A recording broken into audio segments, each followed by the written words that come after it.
The terminal at JFK International Airport bustled with its usual chaos, travelers dragging luggage, announcements echoing through the vast space, and the persistent hum of thousands of conversations. Among the sea of faces, Thomas Bennett stood out. At 42, the CEO of Bennett Global Investments commanded attention in his tailored charcoal suit, his salt and pepper hair precisely cut, his posture revealing years of confidence built through success. He checked his Patek Philippe watch impatiently. The board meeting in Manhattan started in 2 hours, and his driver was nowhere to be seen. Thomas scanned the crowd with practiced detachment when a disturbance near the coffee shop caught his eye. A young woman, perhaps in her mid-20s, wearing a threadbare coat despite the September chill, swayed unsteadily. Her face, framed by unkempt chestnut hair, had gone alarmingly pale. Before anyone else could react, she collapsed onto the hard terminal floor, her small backpack and purse spilling open beside her. "Someone call medical!" Thomas shouted, surprising himself as he moved toward the fallen woman. Years of decisive action had become second nature, though usually reserved for boardrooms rather than medical emergencies. He knelt beside her, loosening the worn scarf around her neck while airport personnel rushed over. "Miss, can you hear me?" he asked, noting the dark circles under her eyes and the worrying thinness of her wrist as he checked for a pulse. Her heartbeat fluttered beneath his fingertips, rapid and weak. The young woman's eyelids fluttered. "My medicine," she whispered so faintly that Thomas had to lean closer. "In my purse, please." Thomas reached for the small, battered purse that had fallen open on the floor. As he searched for medication, his fingers brushed against a worn photograph. He couldn't help but notice it, a baby perhaps 6 months old with enormous brown eyes and a gummy smile that somehow seemed familiar. Something about the child's expression made Thomas freeze, the photograph trembling slightly in his hand. "Sir, we need to get through." The airport medics had arrived with a stretcher, breaking his momentary trance. Thomas quickly located a prescription bottle labeled Sophia Winters, take as directed for hypoglycemia, and handed it to the medical team. "She mentioned needing this," he said, stepping back to give them room. As they stabilized her with glucose tablets and prepared to move her, Thomas found himself still holding the photograph. "Sir, are you family?" one of the medics asked, eyeing him skeptically. "No, I just happened to be nearby when she collapsed," he answered, though something about the entire situation felt strangely significant. He slipped the photo back into the purse and handed it to the medic. "Will she be all right? Her blood sugar is dangerously low, but she should recover. We're taking her to the airport medical center for evaluation." Thomas nodded, watching as they wheeled Sophia away. He should continue to his waiting car. The merger documents needed review before the meeting. Yet he found himself following the stretcher, his curiosity piqued by both the young woman's condition and the photograph that had stirred something unexpected within him. The airport medical center was a sterile, fluorescent-lit space tucked away from the main terminals. Thomas sat in the waiting area, absently scrolling through emails on his phone, while wondering why he hadn't simply continued to his meeting. Something about Sophia Winters seemed to demand his attention, a puzzle his analytical mind couldn't resist. After 40 minutes, a doctor approached him. "Are you here for Miss Winters?" "Yes," Thomas replied, the lie slipping out easily. "How is she?" "Stabilized. She's severely malnourished and exhausted, in addition to the hypoglycemic episode. Has she been ill?" Thomas hesitated. "I'm not certain of her recent circumstances." The doctor eyed him suspiciously. "She's asking for her purse. Something about a photograph she needs to keep safe. May I see her?" The doctor hesitated, but eventually nodded. "Briefly, she's in room 3. Sophia looked even smaller in the hospital bed, her skin nearly as white as the sheets. Her eyes, deep brown and remarkably expressive, widened when Thomas entered, instead of the medical staff she expected. "You," she whispered. "You helped me in the terminal." Thomas nodded, suddenly uncomfortable with his intrusion. "I wanted to make sure you were all right." "My purse, the staff has it. They mentioned you were concerned about a photograph." Tears welled in her eyes. "It's all I have of her." Thomas pulled a chair closer to the bed. "The baby in the photo," Sophia nodded, wiping tears with a trembling hand. "My daughter Lily. Where is she now?" Thomas asked gently. "With my sister in Boston. I was trying to get there, but I ran out of money for the connecting flight." She looked away, embarrassment coloring her cheeks. "I haven't eaten properly in days." Thomas studied her face. the determined set of her jaw despite her obvious distress, the intelligence in her eyes despite their exhaustion. "Why were you so desperate to reach Boston?" Sophia's expression darkened. "I had to get away from Chicago. My ex-boyfriend, Jake." She stopped, her hands clutching the thin blanket. "He became violent after losing his job. When he threatened Lily, I knew we had to leave immediately.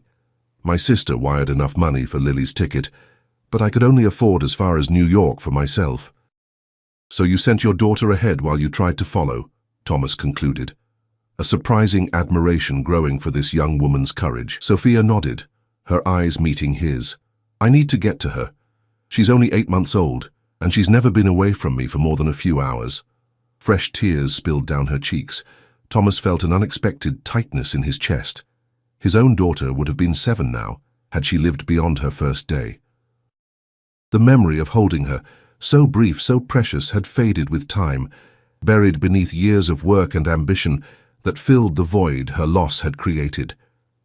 "Miss Winters, Sophia, I'd like to help you reunite with your daughter." Suspicion flickered across her face. "Why would you do that? You don't know me." A fair question. Thomas himself wasn't entirely sure of his motivations. "Consider it a fortunate coincidence. I have resources that could help, and you clearly need assistance."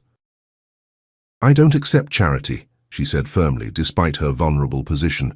Thomas smiled slightly. "Then consider it a loan. You can repay me when you're back on your feet." Before Sophia could respond, her doctor returned with her belongings.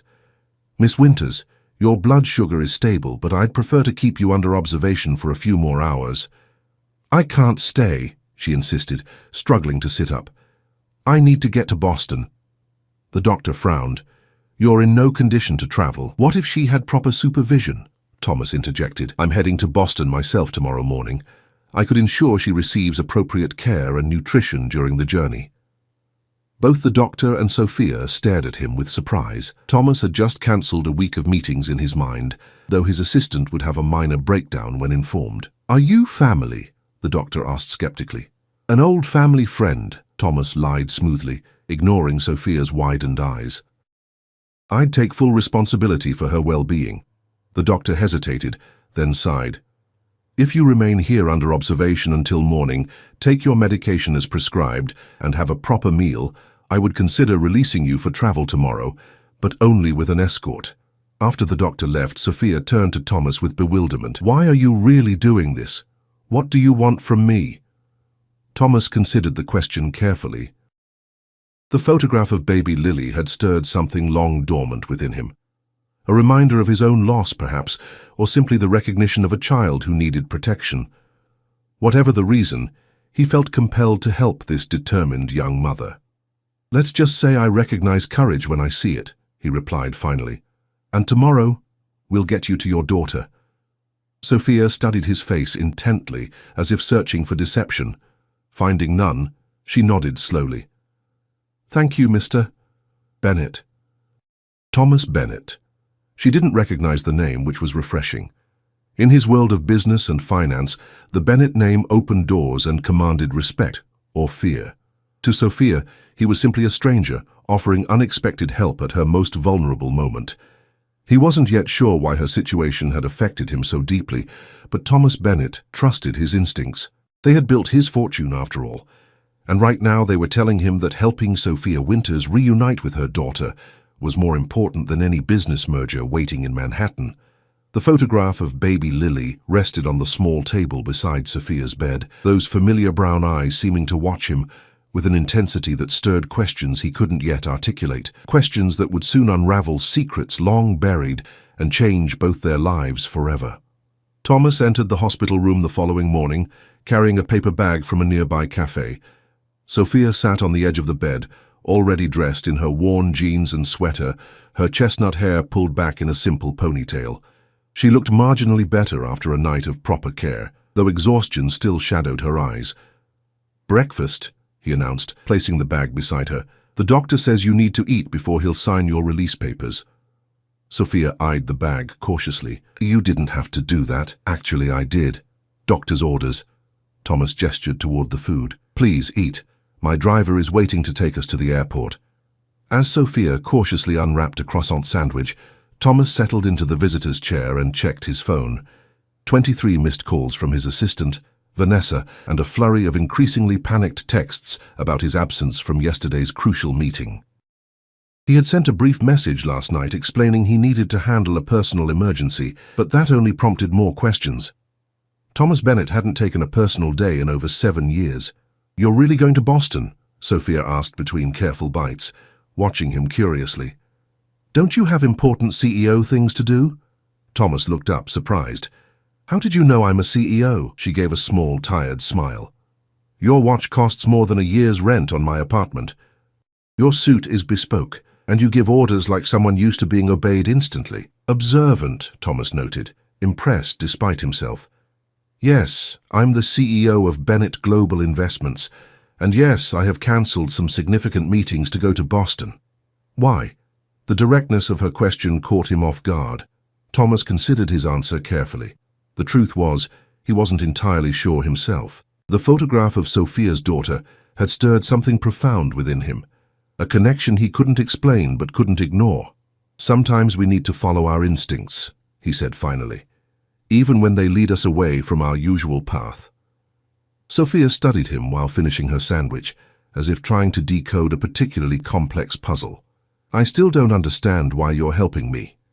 Before Thomas could respond, the doctor entered with discharge papers. After a brief examination and stern instructions about monitoring her blood sugar, Sophia was officially released into Thomas's care. He noticed how she clutched her purse, with the precious photograph inside, tightly against her side as they walked toward the exit. Thomas's driver, Martin, waited beside the black Bentley, his expression carefully neutral, despite the obvious surprise at his employer's disheveled companion. "The private terminal, sir." "Yes, Martin. Thank you." Sophia froze beside the luxury vehicle. "Private terminal." "It's faster," Thomas explained, opening the door for her. "And you'll be more comfortable on my company's jet." "Your company has a jet," she repeated flatly, not moving. "And you're taking it to Boston to help a stranger reunite with her baby." Thomas met her skeptical gaze steadily. "Yes."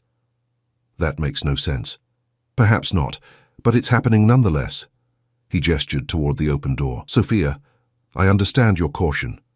In your position, I'd be suspicious too. But right now, all that matters is getting you to your daughter as quickly as possible, isn't it?" The mention of Lily seemed to resolve her internal conflict. With a reluctant nod, Sophia slid into the Bentley's plush leather interior.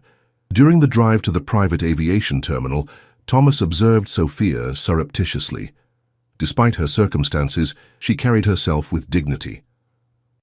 Her hands, unmanicured but elegant, fidgeted occasionally with her purse zipper, as if reassuring herself that her daughter's photograph remained safe. "Tell me about Lily," Thomas said, breaking the silence. Sophia's expression softened immediately.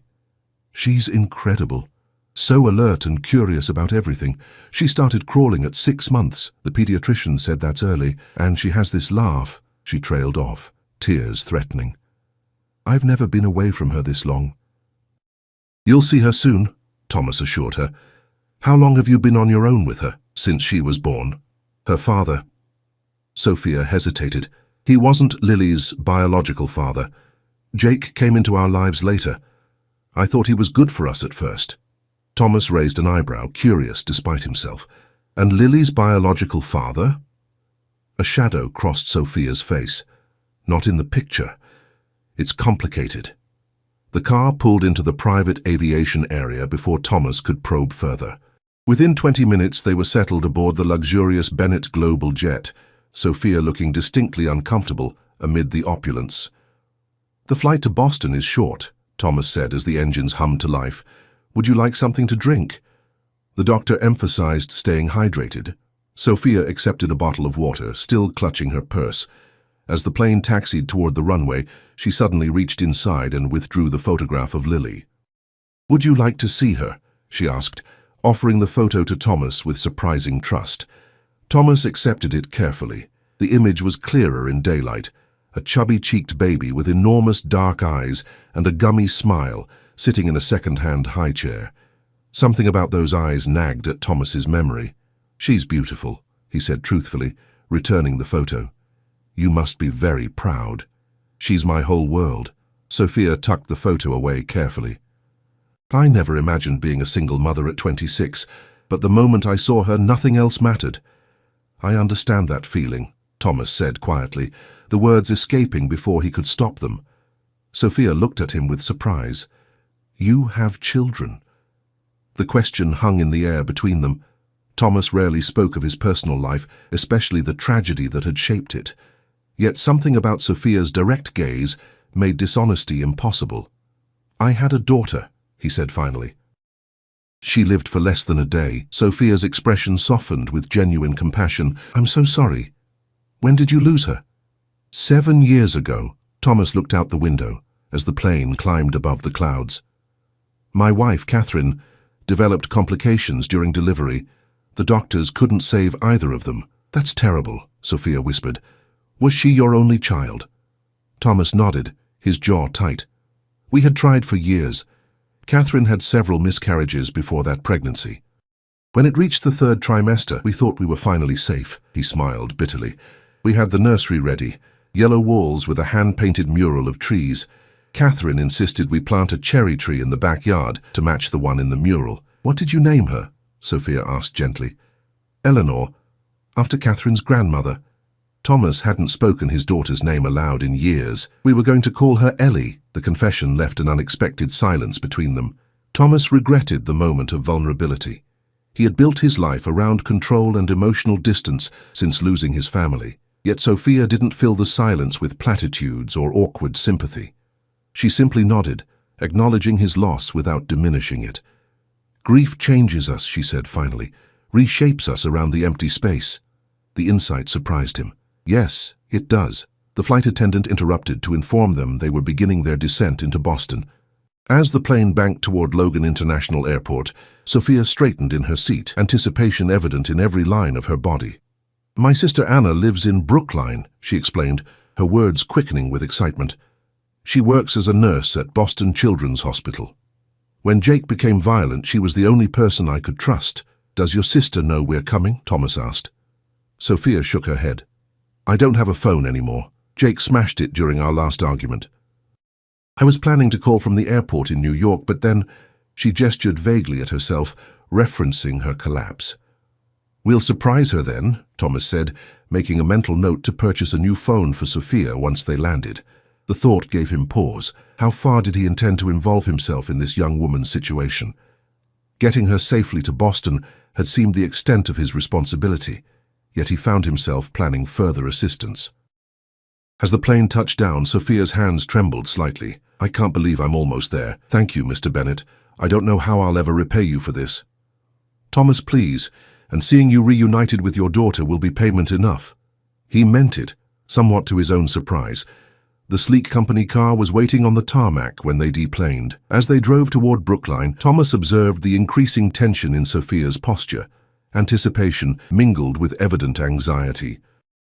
What's wrong? He asked finally. You're almost home. Sophia bit her lower lip. What if Jake followed us somehow? What if he found Anna's address? Is that likely? I don't know. He's resourceful when he's angry, and he was furious when I left. She twisted her hands in her lap.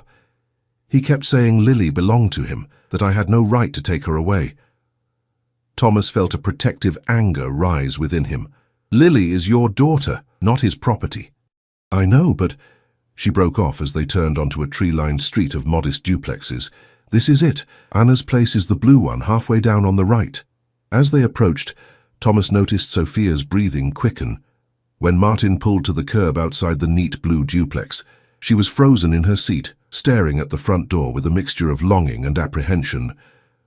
Would you like me to come with you? Thomas offered. Sophia nodded gratefully, just to the door. I don't want to impose on your kindness any further. They walked up the short path together, autumn leaves crunching beneath their feet. Sophia's hand trembled as she pressed the doorbell. Long moments passed before they heard footsteps approaching. The door swung open to reveal a woman in scrubs, clearly just home from a hospital shift. She resembled Sophia, the same expressive eyes and determined chin, though her hair was darker and cut in a practical bob. Sophia, Anna gasped, her expression transforming from confusion to shocked joy. Oh my God. The sisters embraced fiercely, tears flowing freely down both their faces. Thomas stepped back, giving them privacy while feeling oddly moved by the reunion. "Where's Lily?" Sophia asked urgently, pulling back to look into her sister's face. "Is she okay?" Anna's expression changed subtly, a flicker of something that made Thomas's instincts sharpen with alarm. "Anna?" Sophia's voice rose with sudden fear. "Where's my baby?" She's fine, Anna assured her quickly. "But there's something you need to know, Soph. Something happened yesterday." Before she could continue, a man's voice called from inside the house. "Anna, who's at the door?" The blood drained from Sophia's face as she recognized the voice. Thomas stepped forward instinctively, placing himself slightly in front of her, as Jake appeared in the doorway behind Anna, holding baby Lily in his arms. "Jake." Sophia's voice emerged as a strangled whisper, her body tensing like a cornered animal. Thomas instinctively moved closer to her, noting the man's aggressive stance despite the baby in his arms. Jake was tall, with the muscular build of someone who spent time at the gym, not for health, Thomas suspected, but for intimidation. His close-cropped hair and hard eyes completed the image of controlled menace. The contrast between his imposing presence and the tiny infant nestled against his chest created an unsettling dissonance. "Surprise, Sophia." Jake's smile didn't reach his eyes. "Did you really think you could take my little girl and disappear?" Anna stepped forward, her expression pleading. "Sophia, I can explain." "You told him where we were." Sophia's voice cracked with betrayal. "After everything I told you he did. He showed up with the police, Soph. He had papers, custody documents. He said you kidnapped Lily." Thomas watched the color drain further from Sophia's face. "That's not possible. He has no legal right to her." Jake's smile widened. "A lot can happen when you abandon your child, Sophia. The courts don't look kindly on mothers who run." Thomas had navigated enough hostile takeovers to recognize manipulation when he saw it. "Any custody documents would require proper service and a hearing," he interjected, his tone calm but authoritative. "Miss Winters hasn't been served any papers, nor has she abandoned her child." Jake's attention shifted to Thomas, eyes narrowing. "And who the hell are you?" "Thomas Bennett." "A friend of Sophia's." He didn't elaborate further, allowing his confident demeanor to establish authority. Sophia moved forward, her focus entirely on Lily. "Give me my daughter, Jake." The baby, recognizing her mother's voice, began squirming and reaching toward Sophia with tiny hands, her face lighting up. "Mama!"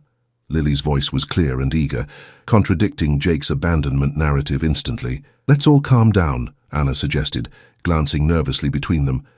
"Come inside and we can talk about this reasonably." Thomas caught Sophia's eye, giving her a subtle nod of reassurance.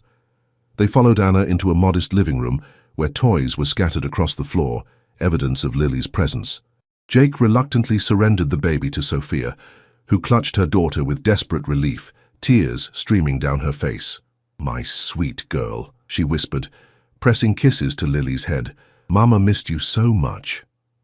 Thomas observed the reunion with an unexpected tightness in his throat. The baby's features were clearer now, those large dark eyes, the shape of her face, the determined set of her tiny jaw. Something about her seemed oddly familiar, beyond what he'd seen in the photograph. "So, Bennett," Jake's voice cut through the moment, "what's your interest in my family?" "Sophia and Lily aren't your family," Thomas replied evenly, maintaining professional composure while assessing the situation. "And my interest is ensuring their well-being." Jake snorted. "Playing white knight for a girl you just met? Or is there more between you two?" "That's enough, Jake," Anna interjected, setting a cup of tea in front of Sophia. "The police were clear that the custody papers you showed me aren't final. You misrepresented the situation." Jake's expression darkened. "I have every right to see my daughter." "She's not your daughter," Sophia said firmly, her arms protective around Lily. "You have no biological or legal claim to her." "We'll see about that," Jake replied with cold confidence. "I've already filed for custody. My lawyer says with your history of instability and now kidnapping charges—" "There are no kidnapping charges," Thomas interrupted. "You can't fabricate legal proceedings, Mr. Donovan. Jake Donovan." He sized Thomas up. "And trust me, I've got plenty on Sophia that any family court would find concerning." Thomas's mind worked rapidly, processing implications. "Such as?" Jake smiled unpleasantly. Such as the fact that she doesn't even know who Lily's father is. Multiple possible candidates according to what she told me when we were together. Sophia flinched as if struck. That's a lie. I never said that. It's what you implied, Jake insisted. You were vague about the whole situation. That kind of instability won't look good to a judge. Thomas observed the dynamic carefully. Jake was attempting to establish dominance through humiliation and threats, classic abuser tactics. What interested Thomas more was Sophia's reaction. Not shame, but indignation and something else. Something that looked remarkably like fear. Sophia, Anna said gently, maybe you should tell them the truth about Lily's father. The room fell silent. Sophia looked down at her daughter, then back at her sister with betrayal written across her features. You had no right to even suggest that. Suggest what? Jake demanded. Thomas remained quiet, watching as something significant unfolded between the sisters. I'm just saying, Anna continued carefully, that if Jake is threatening legal action, maybe it's time to contact— No, Sophia interrupted sharply. That's not an option. It never was. Thomas studied Lily more intently now. The baby had settled contentedly against her mother's chest, her dark eyes, intelligent and somehow familiar, surveying the room with remarkable awareness for an infant. Something about those eyes triggered a persistent sense of recognition in Thomas. What am I missing here? Jake demanded, frustration evident in his tightening fists. Nothing that concerns you, Sophia replied firmly. You need to leave, Jake. Our relationship is over. You have no claim to my daughter. Jake stepped closer, his posture threatening. You don't get to decide that, Sophia. I've been more of a father to that kid than her real dad ever was. Step back, mister. Donovan, Thomas said quietly, his voice carrying the authority that commanded boardrooms and intimidated business rivals. To everyone's surprise, Jake complied, though his expression remained hostile. This isn't over. I'll be back with actual police and court orders. You'll regret treating me this way. After Jake stormed out, slamming the door behind him, Anna turned to her sister with evident concern. Sophia, he's serious about the custody claim. He's been talking to lawyers. On what grounds? Thomas asked. Without biological connection or formal adoption, he has no standing. Anna bit her lip. He's claiming he's been Lily's de facto father since she was born, that Sophia led him to believe he would adopt her officially. In Illinois, that can sometimes be enough to at least get visitation rights. Sophia paled further. He was never a father to her. He barely acknowledged her existence until I tried to leave. Thomas's analytical mind fitted pieces together rapidly. Sophia, I think it's time you told me the full story about Lily's father. If we're going to help you fight Jake's claims, we need all the facts. For a long moment, Sophia stared at him, indecision clear in her expression. Finally, she sighed. Anna, can you take Lily for a minute? She needs her diaper changed. Once Anna had taken the baby to another room, Sophia sat forward, her hands clasped tightly together. What I'm about to tell you has to remain confidential. Of course, Thomas assured her. Lily's father is— She hesitated, gathering courage. He's a successful businessman I met at a charity gala in Chicago. I was working as an event coordinator for the venue.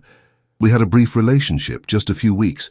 When I discovered I was pregnant, I tried to contact him, but he was unreachable. Thomas frowned. Unreachable how? His assistant said he was dealing with a personal tragedy and wasn't taking calls.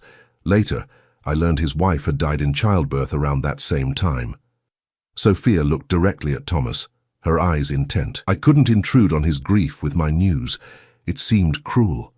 A cold sensation spread through Thomas's chest as connections began forming in his mind. This businessman, what was his name? Sophia took a deep breath. I think you already know, Thomas. The room seemed to tilt slightly as Thomas processed the implication. That's not possible, he said automatically. Catherine died 7 years ago. There hasn't been anyone since— It was 7 years ago, Sophia confirmed quietly. But we met 8 years ago during what you later described as a separation from your wife. Memories rushed back. The bitter argument with Catherine about another failed fertility treatment, his impulsive decision to move into a hotel for a few weeks, the charity gala where he'd met a beautiful young event coordinator with intelligent eyes and a captivating laugh. We were only together for a short time, Sophia continued. When you reconciled with your wife, I stepped away without complaint. I never intended to disrupt your marriage." Thomas stared at her, seeing her properly for the first time. Sophia Winters. He remembered her now, younger, more carefree, but unmistakably the same woman. They had spent less than a month together, a brief connection during one of the darkest periods of his marriage. "You're saying—" His voice sounded strange to his own ears. "Lily is your daughter, Thomas." The words hung in the air between them, altering reality with their weight. Thomas found himself standing, moving across the room to where a mirror hung on the wall. He studied his own reflection, the shape of his eyes, the set of his jaw, then turned as Anna returned with Lily. The baby regarded him solemnly, and Thomas saw it clearly now.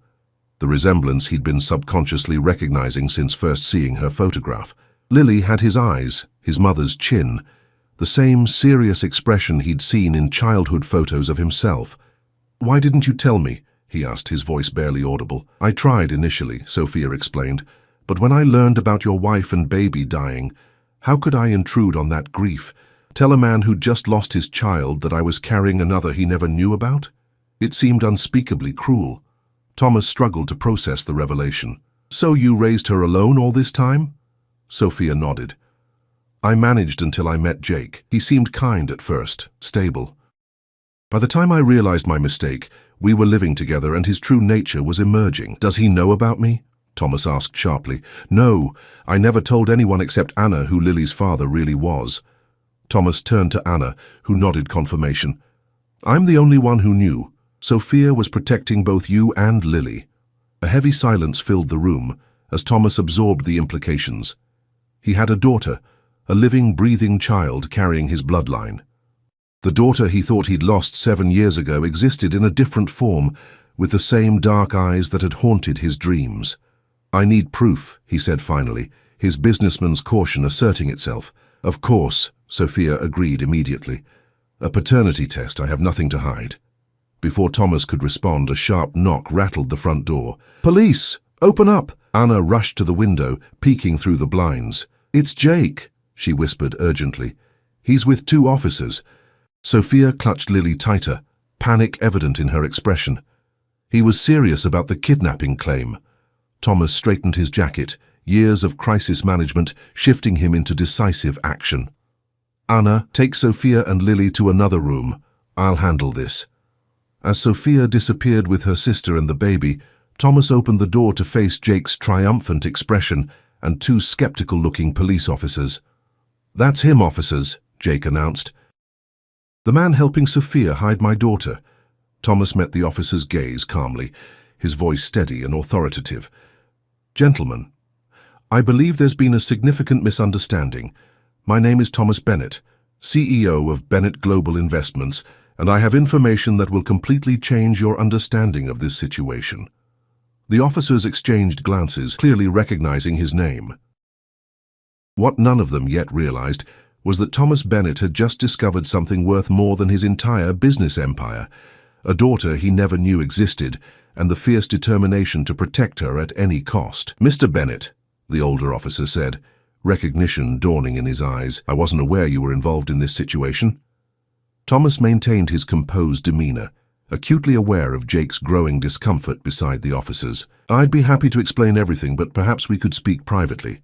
"There's nothing to discuss privately," Jake interjected. "That woman took my daughter across state lines without permission. That's kidnapping." The second officer, a woman with shrewd eyes, studied Jake carefully. "You stated the child is legally your daughter, Mr. Donovan. Do you have documentation confirming that?" Jake shifted his weight. "We were living together. I've been raising her since she was born." "That's not what I asked," the officer replied evenly. "Do you have legal documentation establishing paternity or adoption?" Thomas seized the opening. "Officers, if I may, the child in question is actually my biological daughter. I can provide DNA verification. Mr. Donovan has no legal claim whatsoever." Jake's face contorted with disbelief. "That's a lie. Sophia never mentioned you before." "There were complicated circumstances," Thomas replied calmly. "Miss Winters and I have only recently reconnected, but I can assure you Lily is my daughter." The female officer exchanged a glance with her partner. Sir, these are serious allegations on both sides. We'll need to speak with Miss Winters directly. Thomas nodded. Of course, she's inside with her sister and daughter. However, I should mention that my legal team is already en route. Given the sensitive nature of this situation, I believe it would be appropriate to wait for proper legal representation before proceeding. The mention of lawyers had the expected effect. The officers straightened, suddenly more cautious in their approach. Your lawyers can meet us at the station, the male officer decided. We need to sort this out officially. I understand completely, Thomas agreed.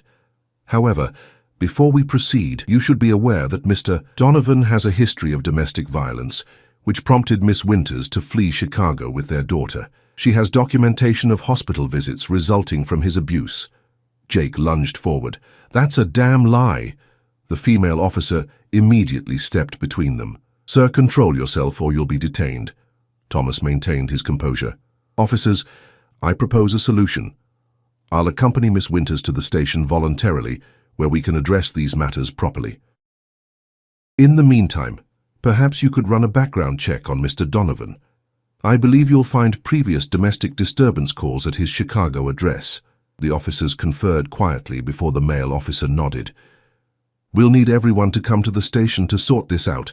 Mr. Donovan, you'll ride with us. As the police escorted a fuming Jake to their patrol car, Thomas returned inside to find Sophia clutching Lily tightly, her face pale with fear.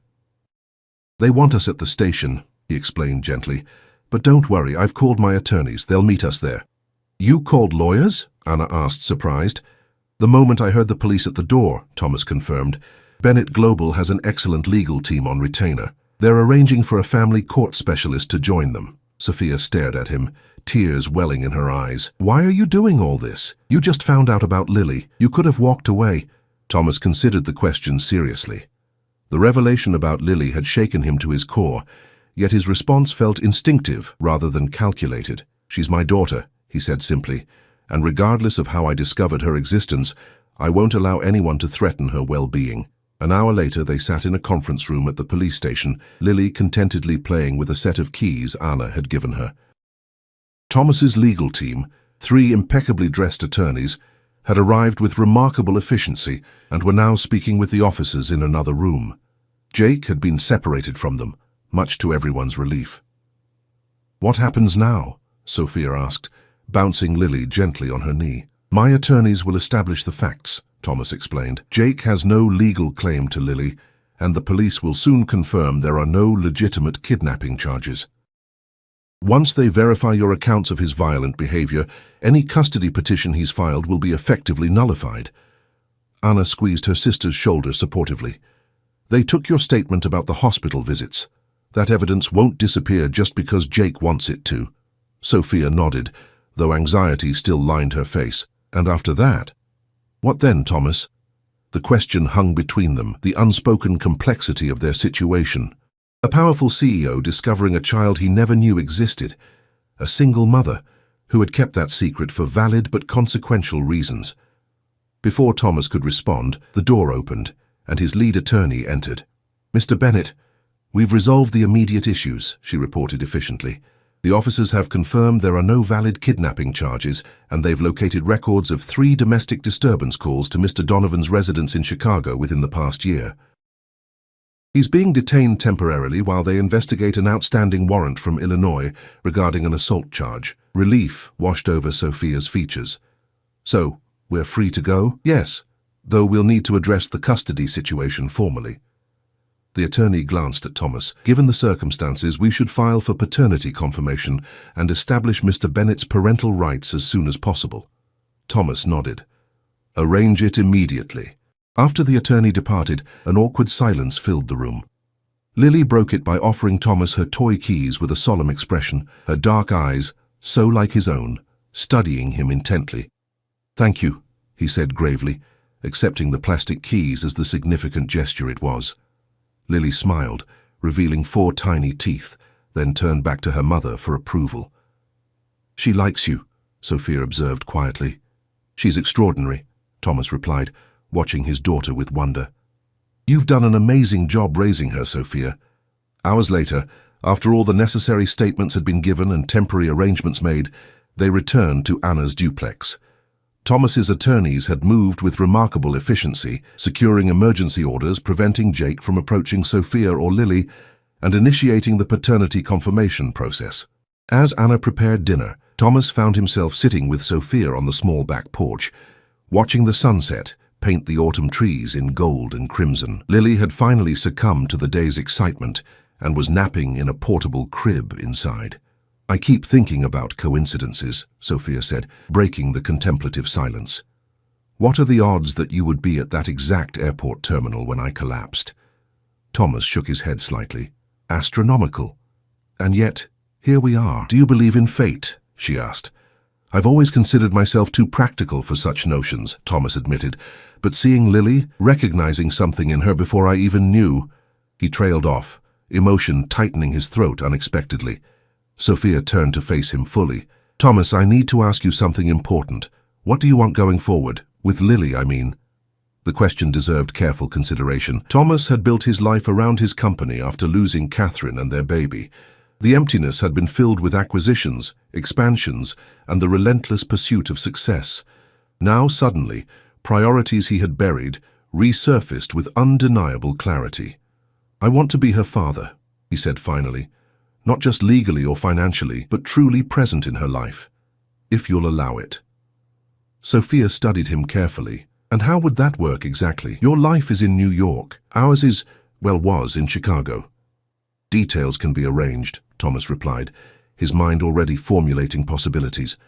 "The Boston office of Bennett Global could use more direct oversight.